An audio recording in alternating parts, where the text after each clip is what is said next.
We recently took you on a wintertime tour of Zion National Park, but we didn't mention a problem that we had while we were there.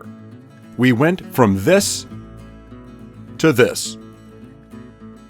If you're a regular cold weather RVer, especially if you have a diesel pusher with hydraulic jacks, you probably already know how a dirt campsite, recent precipitation, and very cold nighttime temperatures led us winter snowbirds to get caught off guard with an epic hydraulic jack fail. See if you can figure out what happened while we roll the intro.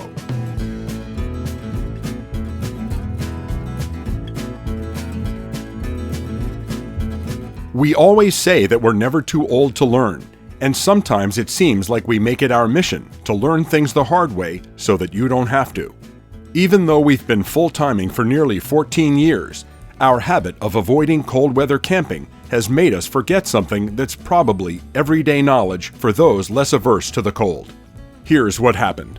We woke up early the morning of our departure to a temperature of 16 degrees Fahrenheit.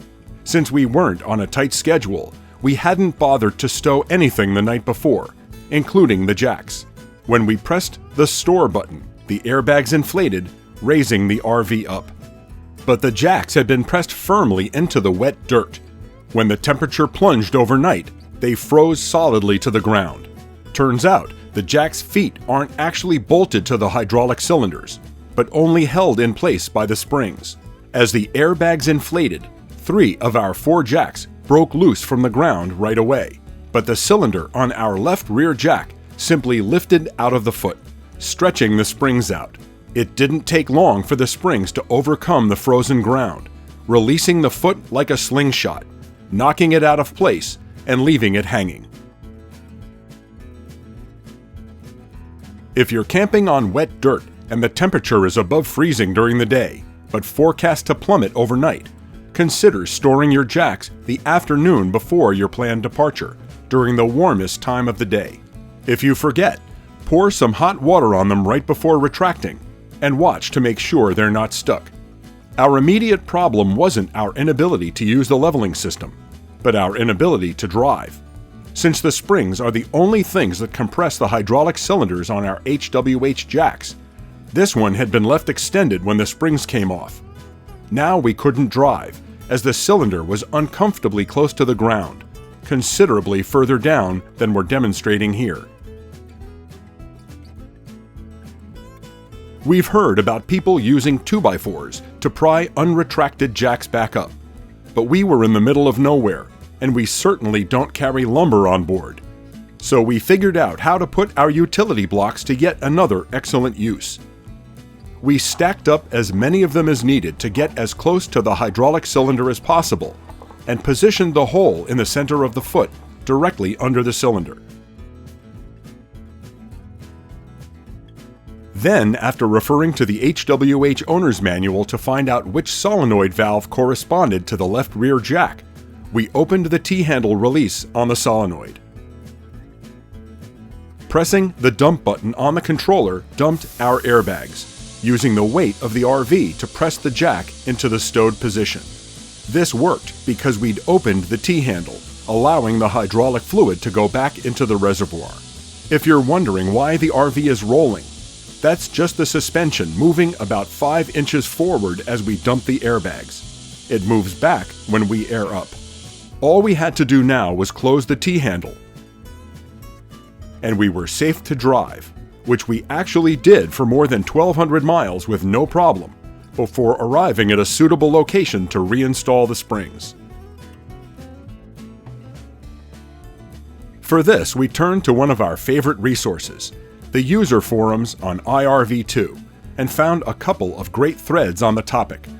We stopped by a home improvement center to pick up a supply of small and large paint stir sticks, which are the only materials required. We then cut them into small sections, about 2 inches long. While I flexed one of the springs, John inserted sections of the paint sticks into the spaces between the coils. We started with the thicker 5-gallon sticks. This started opening up the spring. With one side of the spring stretched, we had a little difficulty safely keeping control of it. We figured out that we could use the jack foot as a platform to hold the spring more securely by inserting the hook into the mounting hole on one side and standing on the other. I also used a tire iron from the car, stuck down into the end of the spring to provide more leverage. These springs are powerful and required a fair amount of strength to flex and control.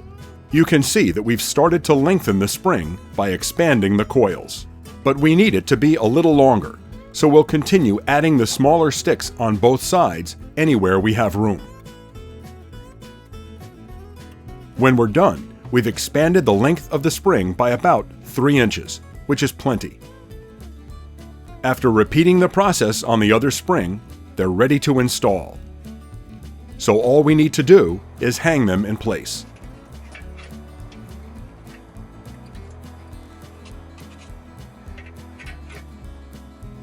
What we've done is lengthen the springs far enough to hang the jack foot under the hydraulic cylinder.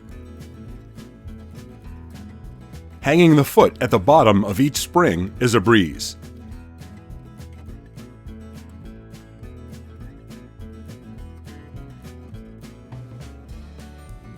We probably only needed to stretch the springs about 2 inches, but the extra length made it really easy to hang the foot. Now for the fun part. While John extended the rear jacks, I simply held the foot in place under the hydraulic cylinder to make sure the end of the cylinder lined up with the hole in the center of the foot. Once everything was back in place, John simply continued extending the rear jacks, stretching out the springs. This, of course, opened up the coils, allowing for easy removal of the wooden sticks. Removing them is a whole lot easier than getting them in. Our jack is reassembled, and everything is as good as new, as though nothing ever happened. If we ever wanted to remove and replace the springs, all we'd need to do is approximately replicate the technique we just used. Extend the jacks, and insert wood spacers between the coils.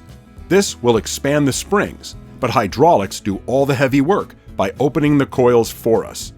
Once the wood spacers are in place on both springs, retract the jacks. Of course, the wood will prevent them from retracting all the way. Once they stop, we'd recommend inserting a 2x4 or other lever under the foot and using it to compress the jack upward far enough to remove the springs. We haven't actually done this ourselves, but we'd suggest that using the air dump method to compress the struts, the way we demonstrated in lesson number 2, might be a bad idea with the springs in place, as they could be in the way as the RV drops down. We hope you never need any of these tips, but we're happy to have volunteered to learn them the hard way so that you don't have to. Thanks for watching, and safe travels.